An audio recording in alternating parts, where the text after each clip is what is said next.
Agora, as 7 promessas do Apocalipse.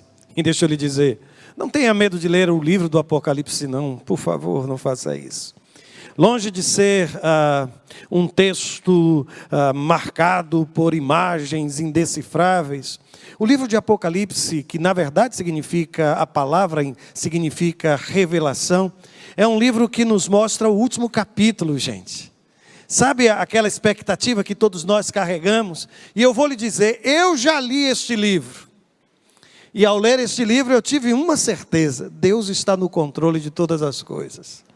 Ao ler este livro, eu tenho certeza de que o Senhor está conduzindo a história para um fim que somente Ele, recheado de promessas. Aliás, ao falar de 7 promessas do Apocalipse, isso pode sugerir que no livro só existam 7, mas isso não é verdade. Se você separar algum tempo, você vai ver quantas promessas o Senhor nos faz naquele texto. Mas não foi erro de digitação. O texto que pretendo ler é aquele mesmo, de Josué capítulo 21, verso de número 45. Eu vou ler o texto e você vai perceber o porquê. Escutem o que está escrito. De todas as boas promessas do Senhor à nação de Israel, nenhuma delas falhou. Todas se cumpriram. Louvado seja o Senhor. Eu fiz questão de ler esse texto para que você tenha uma certeza. As promessas do Senhor, elas são cumpridas, porque Deus, Ele é fiel em cada uma de suas promessas. Esse foi um tempo muito difícil para o povo de Israel. Israel estava agora tomando posse da terra da promessa, muitas dificuldades, mas uma certeza, irmãos, que toda promessa do Senhor não falha. A promessa de Deus sobre mim, sobre você, não falha, porque Deus foi quem falou. Aliás, eu não sei se você esteve aqui hoje pela manhã. Deus nos falou poderosamente, irmãos. Mas me permita somente fazer 2 referências. Nós estamos trabalhando com a ideia das promessas de Deus, seguindo aquilo que tem sido o resultado do planejamento do nosso ministério, do ministério desta igreja. Em janeiro, nós tratamos do tema Por uma Vida Útil e Produtiva. E juntos assumimos um compromisso de chegarmos ao final do ano com aquela sensação de que valeu a pena viver 2024. Que fomos frutíferos, que tivemos uma vida abençoadora, que pudemos marcar a vida de alguém. E além desta sensação e desta certeza de que eu pude ser útil, eu encontrei o meu espaço no reino, na missão que o Senhor tem para a minha vida. Neste mês de fevereiro, nós vamos estar debruçados sobre o tema Vivendo pelas Promessas de Deus. Você pode dizer isso comigo? Vivendo pelas promessas de Deus. E particularmente, sabem, irmãos, 2 coisas foram ditas no culto hoje pela manhã. Em tom de exortação, sim. Primeiro, pare de pensar pequeno. Pare de pensar pequeno. E segundo, pare de pensar somente em você. Se quiser ouvir o sermão, se quiser saber o porquê dessas declarações, vá ao nosso canal do YouTube. E aqui deixa eu dizer, eu acho estranho um membro da igreja estar com vários outros canais. Como é que chama, gente? Seguidores, é assim, inscritos no canal. Quantos inscritos nós temos no canal da nossa igreja? Eu acho que nós estamos perto de 10 mil, viu? 10 mil. Eu só fazer uma pergunta.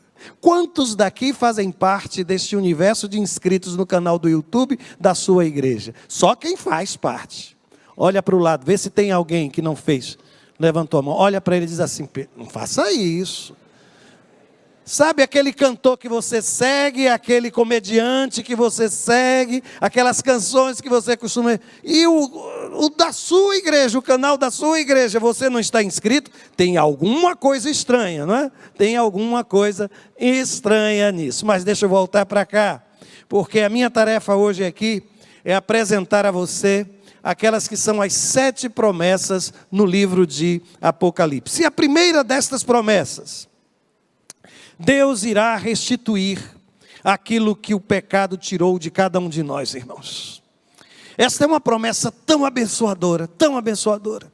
E sabe onde ela se encontra? No finalzinho da carta que foi dirigida à igreja em Éfeso. Capítulo 2, versículo 7. Escuta o que está escrito: ao vencedor eu darei o direito de comer da árvore da vida que está no paraíso de Deus. Presta atenção. Aqui o texto sagrado está nos mostrando que o Senhor vai restaurar a minha história. Sabem, o pecado não destruiu o propósito de Deus para a vida da humanidade. Sabe aquele paraíso onde estava a árvore da vida? Ele não foi destruído pelo meu pecado ou pelo seu pecado. E o Senhor tem reservado para o seu povo esta preciosa e grandiosa promessa: comer da árvore da vida. Eu não sei se você se recorda, mas o pecado fez exatamente isso. Tirou de mim e de você a possibilidade de comer da árvore da vida. O texto está claro lá no livro de Gênesis, no capítulo de número 3, os versos de 22 a 24. Depois do pecado, escutem o que Deus disse: agora o homem se tornou como um de nós, conhecendo o bem e o mal. Não se deve, pois, permitir que ele também tome do fruto da árvore da vida e a coma, e viva para sempre. Por isso o Senhor Deus o mandou embora do jardim do Éden para cultivar o solo do qual fora tirado. Depois de expulsar o homem, colocou a leste do jardim do Éden querubins e uma espada flamejante que se movia, guardando o caminho para a árvore da vida. Sabe, irmãos, nós fomos separados, sim. Nós perdemos, sabe, o privilégio de comer do fruto da árvore da vida. Mas eu quero lhe dizer que aquilo que o pecado destruiu na vida da humanidade vai ser restituído, vai ser restaurado para a glória do Senhor. E esse é um princípio que vale para todas as situações da minha vida e da sua vida. Eu não sei o que foi que o pecado tirou de você, roubou de você. Talvez tenha destruído a sua honra, a sua dignidade. Talvez tenha destruído relacionamentos. Talvez tenha destruído ministérios na sua vida pessoal. Mas eu creio nesse Deus, sabe, irmãos, que não rasga os seus planos e que permanece fiel nas suas promessas. E se algum de nós aqui tem sofrido exatamente por causa disso, porque o pecado destruiu aquilo que Deus havia concedido a você, eu quero lhe dizer que o princípio da restituição, que hoje tem sido aplicado a questões financeiras, materiais, há uma percepção espiritual esquecida, irmãos. O que eu quero afirmar é que a primeira promessa de Deus, lá no livro de Apocalipse, é que aquilo que o pecado destruiu na vida da humanidade será restaurado para a glória de Deus. E não é somente isso, irmãos. É impressionante porque o texto avança e há uma segunda promessa da parte do Senhor. Eu quero lhe dizer que Deus irá nos livrar daquilo que é o salário do pecado. Você já ouviu falar sobre isso? Que pecado tem salário? E o curioso é que eu já vi muita gente descontente com o seu salário. Aliás, é difícil, viu, encontrar alguém satisfeito com o seu salário. Mas eu não tenho visto passeatas, eu não tenho visto greves quando se trata do salário do pecado. A Escritura me diz, e quem escreve isso é o apóstolo Paulo, no capítulo 6 da carta aos Romanos, no versículo 23, o salário do pecado é a morte, mas a dádiva de Deus é a vida eterna em Cristo Jesus, nosso Senhor. Entenderam até aqui o que significa o salário de morte? Pois bem, no livro de Apocalipse, no capítulo 2, no versículo 11, final da carta à igreja a Esmirna, está escrito assim: o vencedor, de modo algum, sofrerá a segunda morte. Pastor, e ainda tem uma segunda morte? Tem. Aliás, não tem só uma segunda morte. Qualquer um que já tenha lido o texto sagrado vai ver que existem pelo menos 3 mortes ali, viu? É verdade. Existe a morte física, resultado do pecado e do afastamento de Deus. Existe a segunda morte e ainda existe a morte do velho homem. E eu me lembro de um professor que ele dizia assim: olha, aquele que experimentou a morte do velho homem vai morrer somente a primeira morte, não vai morrer a segunda morte. E que segunda morte é essa, pastor? Está escrito, e o próprio livro de Apocalipse é quem vai nos dizer. Se você for para o capítulo 20, versos 14 e 15, está escrito assim: o lago de fogo é a segunda morte. Se o nome de alguém não foi encontrado no livro da vida, e sabem, meus irmãos, eu sou do tempo de catálogo telefônico. Gente, o que era aquilo, não é? Aquele negócio grosso. Quem aqui manuseou um catálogo telefônico? Quem aqui é do século passado? Pronto. Ô coisa preciosa, não era, gente? Ô coisa preciosa. Depois você explica aos mais novos o que era um catálogo telefônico. E era difícil, porque às vezes você procurava o nome e não encontrava. E você ia para frente, páginas amarelas, meu Deus, páginas amarelas. E lá estávamos nós. Eu quero lhe dizer que o texto sagrado diz o seguinte: se o nome de alguém não foi encontrado no livro da vida, este foi lançado no lago de fogo. Meu Deus do céu, pastor, domingo à noite vai falar de algo assim? Eu não posso fechar o texto sagrado, não posso. É por isso que o texto está lhe dizendo, e a mim também, que há uma promessa. Nós não passaremos pela segunda morte. Aquele que faz da morte do Cristo na cruz do Calvário a sua própria morte, aquele que mortificou em seu corpo as obras do velho homem, aquele que nasceu de novo, não vai passar por isso. Isso é promessa de Deus, irmãos. Promessa do Senhor para o seu povo. Esta é só a próxima promessa, avança ainda mais, porque esta é só a segunda promessa.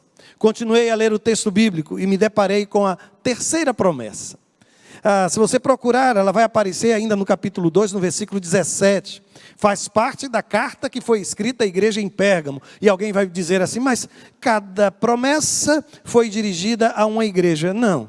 Se você observar, há momentos em que ao invés do singular, se utiliza o plural para as igrejas.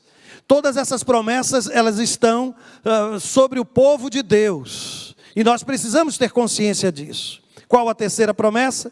Deus fará de cada um de nós, irmãos, homens e mulheres livres, finalmente livres. Olha que texto maravilhoso. Ao vitorioso, darei do maná escondido, também lhe darei uma pedra branca, e nela estará gravado um novo nome, um nome novo, que ninguém conhece, a não ser aquele que o recebe. Eu não sei se você percebeu, mas nesta promessa existem dois elementos que vão ser entregues a mim e a você. Primeiro, o que é que a Bíblia diz? Ao vitorioso darei do maná escondido. Pastor, e tem maná escondido? Tem, meu irmão. Tem.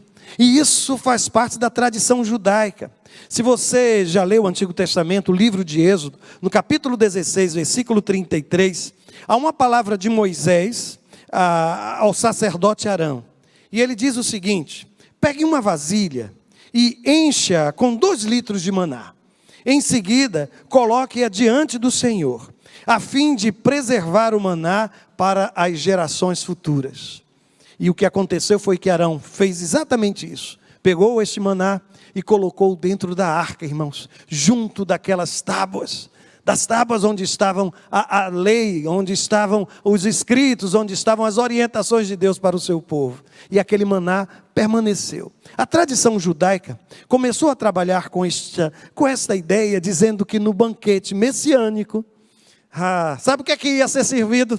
Estaria sobre a mesa? Consegue entender? O maná escondido. A prova de um Deus que cuida de nós, irmãos. De um Deus que é provedor, de um Deus que agiu no passado.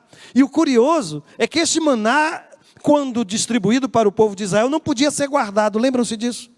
Porque se ele fosse guardado, o que é que acontecia? Ele apodrecia. Mas, meus irmãos, quando Deus guarda, não apodrece não, viu? Quando Deus guarda maná, maná não apodrece. E aí o texto sagrado diz: está pronto? Tem uma promessa para você. Você vai comer do maná escondido. Deixa eu fazer uma pergunta. É pecado esconder na geladeira alguma coisa que a gente deseja muito comer? Pense bem antes de me responder. Eu fico impressionado como algumas pessoas conseguem, naquele espaço tão pequeno, esconder algumas coisas, irmãos. Sabe aquele pedaço de chocolate? O último dos brigadeiros? aquele pedacinho da lasanha que ficou, e aí você vai escondendo por trás, e só você o sabe, e cada um sabe a família que tem, não é, irmãos? Cada um sabe a família que tem. Aliás, eu já vi gente colocar coisas em vasos com outros nomes. Olha, teve gente que fez assim, sinal de que já fez isso, viu? Nem vou olhar para lá para dizer onde foi, mas parece que alguém já fez isso por aqui. Eu fico feliz em saber que Deus faz isso também. Ele está dizendo, eu sei que você não provou. Você não estava no deserto quando eu derramei sobre o meu povo maná, mas eu guardei um pouco para você. Sabe, esse é o Deus a quem servimos, irmãos. E o curioso é que não é só maná que está no texto sagrado. O texto avança e diz assim: ao vitorioso darei, primeiro, do maná escondido, não foi? Mas também lhe darei uma pedra branca, que um certo cantor não cisme agora com a pedra de cor branca, viu? Eu espero que ele não encontre esse texto. Mas o que ela significa? Ela pode significar muitas coisas. Há quem diga que uma pedra branca, sabe aquelas placas de homenagem, que às vezes a gente emplaca uma pessoa quando ela tem uma despedida, alguma coisa exitosa, aí eu tenho placas lá, viu, gente? Eu tenho já algumas placas guardadas. Aí dizem que quando alguém vencia uma competição, ele recebia numa pedra branca o seu nome, dizendo que ele havia sido vitorioso. Essa é uma possibilidade. Há uma outra possibilidade que diz que quando os juízes, eles iam julgar uma causa, e aí a gente tem que falar baixo para o tal do cantor não escutar. Aí dizia assim, que o juiz ele entregava uma pedra de cor preta e uma pedra de cor branca. Se fosse acusado, se a sentença fosse condenatória, era pedra de cor preta. E se fosse de absolvição, era pedra branca. A maioria dos comentaristas sugerem que esta pedra branca, sabe o que é, irmãos? É a declaração de que você está livre, que não existe mais nenhuma culpa imputada sobre você, que você está liberto, que todos os seus pecados foram apagados pelo sangue do Cordeiro. Isto é promessa de Deus, irmãos. Lá estaremos, diante do maná que foi escondido, e eu vou chegar a dizer, pode me dar minha pedra branca, pode me dar minha pedra branca. Ali está a promessa de Deus, que todos nós um dia seremos completamente livres, meus deuses. Quarta promessa, está lá na carta à igreja em Tiatira. Os versos são os versos 26 até 28, do mesmo capítulo 2. E ali, sabe o que é que eu observo? É que Deus porá um fim a todo governo injusto deste mundo. Eu não sei se você tem sido vítima de perseguição. Eu não sei se você tem enfrentado dificuldades enormes na condução dos seus negócios, em função de um quadro de impunidade, de um quadro de corrupção, de injustiças que acontecem e se repetem diante dos nossos olhos. O desconforto é tão grande. Agora, observe o que está escrito: ao vitorioso que me obedecer até o fim, eu darei autoridade sobre as nações. Eu só quero lhe dizer que naquele período, o povo de Deus estava assim sob perseguição. João, ele está na ilha de Patmos, acusado de pregar o evangelho como se fosse um revolucionário, como se fosse algo assim. Lá estava aquele homem de Deus, dentro de uma ilha que era, na verdade, um grande presídio. E às vezes a gente fica tão desconfortável com as injustiças. Aí o apóstolo João olha para mim, para você e diz assim: Deus tem uma promessa para o seu povo. Ao invés de perseguido, aí o texto sagrado diz: Deus nos concederá autoridade sobre as nações. E o texto ainda continua, porque diz assim: Ele as governará com cetro de ferro. A palavra governar aqui tem o mesmo significado de apacentar. Essa palavra poderia ter sido traduzida assim. O cetro de ferro, na maior parte das vezes, traz a ideia de um cajado feito de cedro, sabe? E às vezes na ponta deste cajado havia uma ponta de ferro, porque isso fazia com que as ovelhas obedecessem verdadeiramente ao seu pastor, podiam ser cutucadas, sabe? Com o cajado do seu pastor. Aí o texto diz que a autoridade será dada ao povo de Deus, teremos na mão um cetro, e o texto vai acrescentando: e as despedaçará como vasos de barro. Meu Deus, imagina o povo de Deus lendo isso, olhando para o poder do Império Romano, se sentindo a parte mais frágil, e Deus dizendo: olha, não se preocupe, porque eu estou no controle de todas as coisas. Um dia a autoridade vai estar na mão do povo de Deus, e graças a Deus que vai ser na eternidade, viu, irmãos? Porque alguns, quando recebem a autoridade aqui, parecem que acabam, ao invés de fazendo diferença, participando da mesma mesa de corrupção. Mas aqui está uma promessa. Aí o texto diz: ele terá a mesma autoridade que recebi de meu Pai, e também lhe darei a estrela da manhã. Há quem sugira aqui do brilho, sabe? Que o povo de Deus irá brilhar como estrelas no céu. Mas há quem sugira que lá no capítulo 20 é uma referência a Jesus como estrela da manhã. E é como se o texto estivesse dizendo: olha, o Filho de Deus será o brilho na vida do povo do Senhor. Quer promessa mais maravilhosa do que essa? É por isso que hoje e ao longo deste mês, nós estaremos sendo desafiados a viver pelas promessas do Senhor para a minha vida e para a sua vida. Eu quero que você entenda que vai chegar o dia em que toda perseguição sobre o povo de Deus terá fim. Toda iniquidade terá fim, toda forma de injustiça terá fim, a impunidade desaparecerá para sempre. A impunidade está com os dias contados, irmãos, porque Deus fará justiça, e eu creio na justiça de Deus, eu creio. Mas deixe-me falar ainda uma quinta promessa: Deus nos dará alegria, Deus nos dará segurança, e Ele mesmo será o nosso penhor, a nossa garantia. Eu não sei se você já precisou fazer algum contrato e pediam que você providenciasse um fiador. Eu me lembro de ter passado por isso. Alugaram a casa, e aí então diziam: você vai precisar de um fiador. Seminarista, saindo do seminário, recém-formado, tinha que encontrar alguém que abençoasse aquele contrato, dizendo: olha, se ele não pagar, eu pago. Eu não sei se alguém aqui já teve muita felicidade sendo o fiador de outro.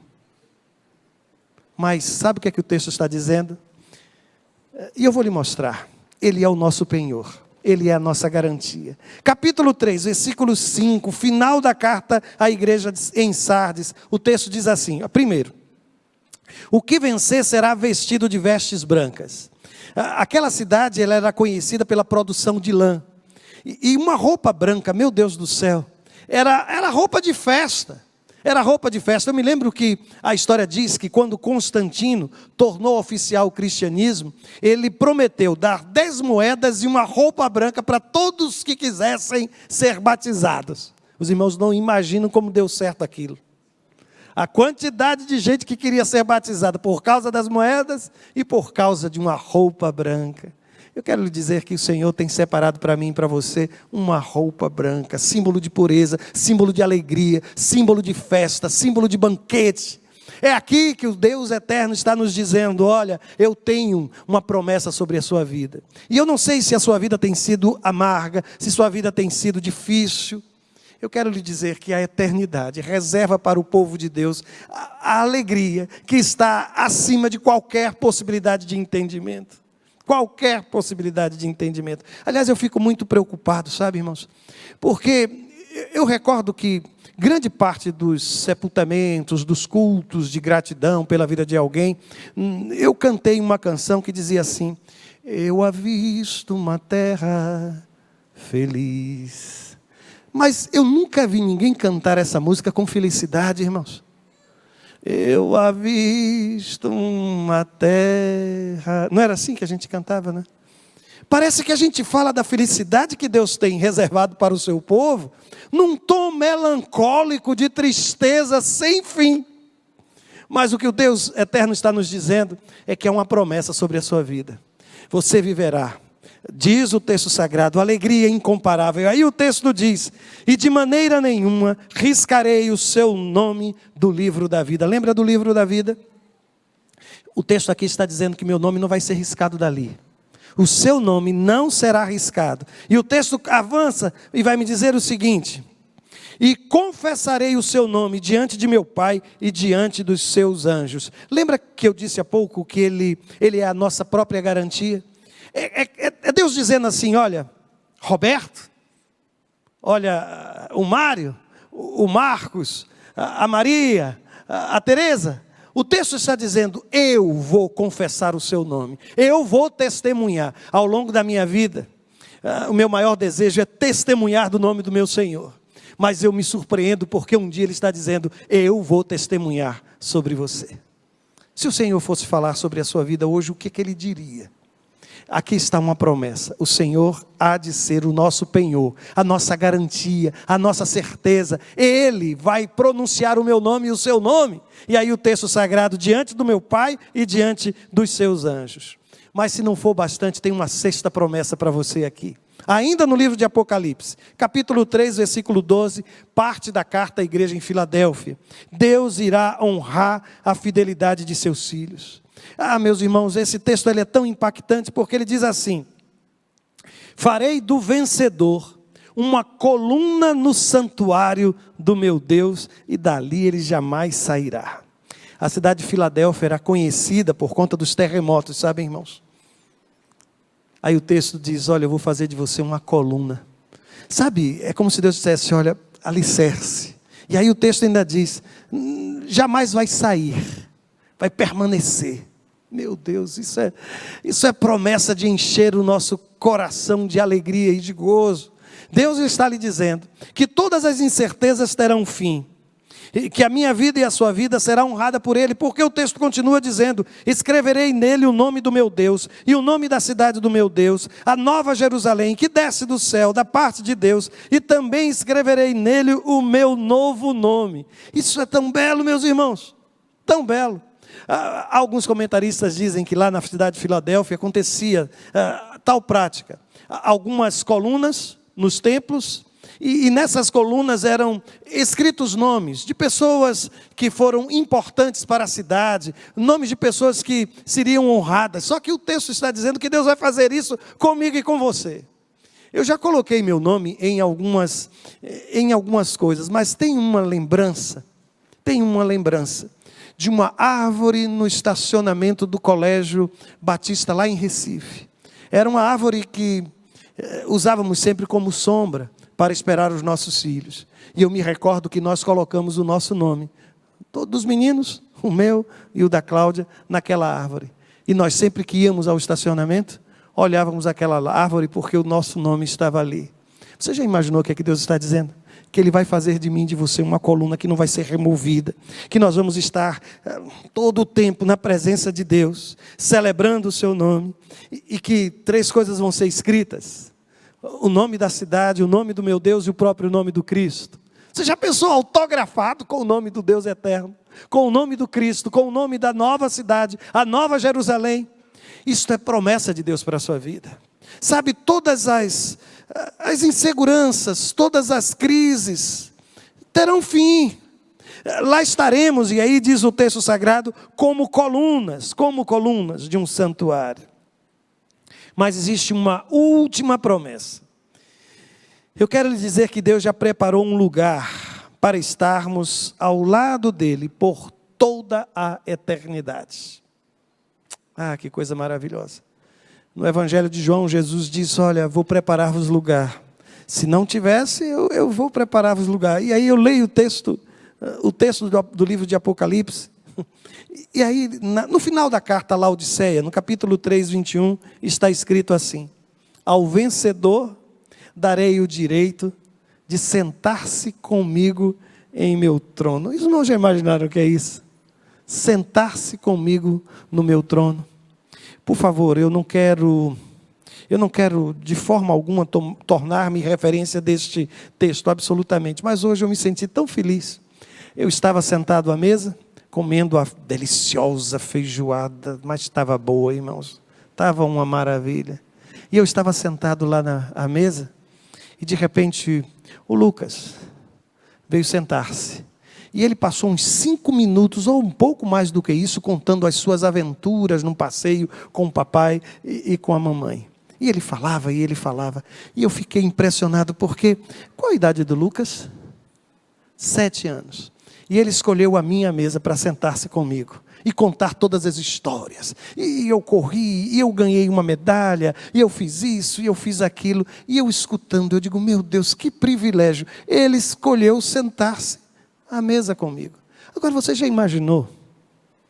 No dia que Jesus olhar para mim e olhar para você e disse, não, você não vai sentar lá não, você vai sentar aqui junto de mim. Junto de mim, junto do meu trono, tem um lugar para você. Não, não quero você longe, eu quero você perto. Eu quero lhe dizer que essa é a promessa de Deus para cada um de nós. Ele não quer estar distante. Ele não quer ser um Deus distante. Ele quer ser um Deus em que a proximidade, a intimidade seja uma marca da nossa relação com Ele. E aí o texto diz, sentar-se comigo em meu trono, assim como eu também venci, e sentei-me com meu Pai em seu trono. Oh glória, oh glória. Eu leio esse texto, sabe, eu não sei se você percebeu, que todas as promessas que eu li, ela tinha algo em comum. Alguém consegue imaginar o que é que eu quero falar? Todos os textos que eu li sobre as promessas, as 7 promessas, elas têm uma coisa em comum. Alguém descobre isso? Ao vencedor, ao vitorioso, ao vitorioso, ao vencedor. As promessas de Deus são para os vitoriosos. Às vezes a gente pensa que a vitória é a promessa. O que o texto está dizendo é que o vitorioso será coroado com promessas da parte de Deus. Deus está nos chamando, irmãos, para sermos um exército de vencedores. De gente que vai enfrentar muita dificuldade. Porque, irmãos, o vitorioso do livro do Apocalipse é o mesmo homem, é a mesma mulher que irá passar por duras tribulações. Não é alguém que não enfrentou dificuldades, é uma igreja perseguida. O vitorioso é aquele que João descreve, o mesmo João que está preso, que está debaixo da autoridade do Império Romano, mas não abre mão de dizer, eu estou neste lugar, mas eu não sou prisioneiro de César. Eu estou aqui porque Deus tem um plano na minha vida. César não tem poder sobre mim, quem tem poder é o Senhor. É esse o perfil do vitorioso, não é alguém que está vivendo sem dificuldades. Mas pastor, como é que eu posso olhar para o espelho e dizer, eu sou um vencedor, eu sou uma vencedora? Eu quero que você entenda que a sua vitória está lá no Calvário. Ele tomou sobre si todas as nossas dores. O castigo que nos traz a paz estava sobre ele. Pelas suas feridas é que nós somos sarados. Por isso, irmãos, a gente precisa entender que um homem vitorioso, uma mulher vitoriosa, não tem nada a ver com prosperidade financeira, com a ausência de tribulação, com a ausência de dificuldades. O vitorioso lá do livro de Apocalipse é alguém como eu e como você, enfrentando as mais diferentes situações de dor, de privação, de provação. Mas para deixar bem claro, é gente assim que carrega 7 promessas sobre a sua alma e sobre a sua vida. É gente que Deus olha e diz, um dia você vai sentar-se comigo. É alguém que Deus olha e diz, só vou fazer de você. Eu sei que a sua vida hoje, você não encontra estabilidade. Eu quero dizer que você é que vai ser uma coluna. Sabe, é lembrar que tem uma veste branca. Que eu vou receber uma pedrinha branca. Que eu vou celebrar ao lado do meu Deus. Que eu não vou passar pela segunda morte, irmãos. E que eu vou comer da árvore da vida. Porque Deus vai destruir tudo aquilo que o pecado trouxe consigo como consequência na vida da humanidade. O Senhor vai restaurar todas as coisas. E por isso, eu quero lhe dizer que a sua vitória é certa, irmãos. A sua vitória é certa. Independente do que venha a acontecer, a vitória do povo de Deus está no nome de Jesus. E eu quero viver, sabe, irmãos, respirando esta promessa. Eu quero olhar para as dificuldades como alguém que sabe que o final já foi escrito. Que no final o Senhor há de restaurar a nossa sorte.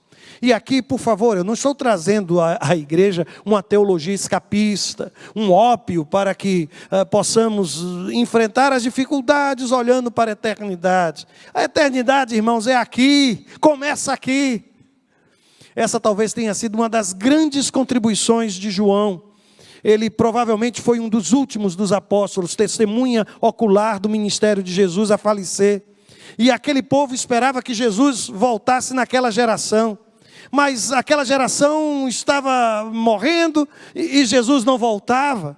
Então João olha para aquela gente e diz: por que vocês estão esperando a vida eterna depois da morte? Ela já está entre nós, porque o Senhor está conosco. E nós vivemos debaixo dessas promessas. Por isso, se há alguém aqui achando que tem como infelicidade o seu próprio sobrenome, que a sua história é uma história marcada por tanta dor, eu vim hoje apenas lhe dizer que a sua vitória é certa, porque ela já foi consumada na cruz do Calvário. Sabe alguém que já entra no jogo com resultado ganho? Sabe alguém que vai enfrentar as dificuldades, mas com a certeza do cuidado de Deus? Esse é você. Eu vou repetir, este é você. Ao longo desta semana, não importa o que você venha experimentar, eu quero lhe dizer que você é alguém sobre o qual está depositado 7 promessas maravilhosas do Senhor. 7 promessas maravilhosas do nosso Deus. Ah, meus irmãos, isso faz uma diferença tão grande, sabe? Porque a gente vive respirando queixumes, murmuração, amargura. O povo de Deus precisa aprender a celebrar, né, irmãos? Você já imaginou aquele homem prisioneiro numa ilha e escrevendo sobre as promessas de Deus? Eu creio num Deus de promessas, irmãos. E o seu povo precisa ser um povo que vive debaixo destas promessas do Senhor. Feche seus olhos e diga: Senhor, eu creio nas tuas promessas. Eu creio, Senhor, que o choro pode durar uma noite, mas a alegria vem pela manhã. Eu creio, Senhor. Eu creio. Eu creio que neste mundo passarei por aflições, mas eu creio que a vitória já foi consumada na cruz do Calvário. Eu posso estar passando, meu Deus, por tantos momentos de ansiedade, mas eu creio que o Senhor é o meu pastor e nada me faltará. Diga ao Senhor, converse com Ele, abra o seu coração e diga a Deus que a mão dEle é bastante em sua vida. Repouse a sua alma nos braços do seu Senhor. Você é alguém que foi convidado por Deus a viver pela fé nas promessas que Ele tem para o seu povo.